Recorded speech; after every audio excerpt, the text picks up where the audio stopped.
হক আল্লাহ বলতে কিছু আছে। আমি কি সারা জীবন টাকার পেছনে ছুটবো নাকি? আমি বিয়ে করব, সংসার করব, এই কথাটা বাড়িতে জানিয়েছি, কিন্তু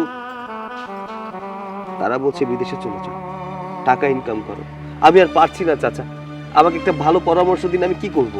বাবা, আমি তোমাকে কি পরামর্শ দেব এটুকু শুধু বলি, তোমার মা, তোমার ভাই, তোমার ভাবি যাই বলুক না কেন, তোমার জীবন তোমার, তোমার আর বিদেশ যাওয়ার দরকার নেই। তুমি এই দেশে কিছু একটা করো। তারা যাই বলুক না কেন, যাই করুক না কেন, তুমি কখনোই বিদেশ যাওয়ার জন্য রাজি হবে না। আমি যে এখন দেশে থাকবো তারও তো কোনো অবস্থান নেই।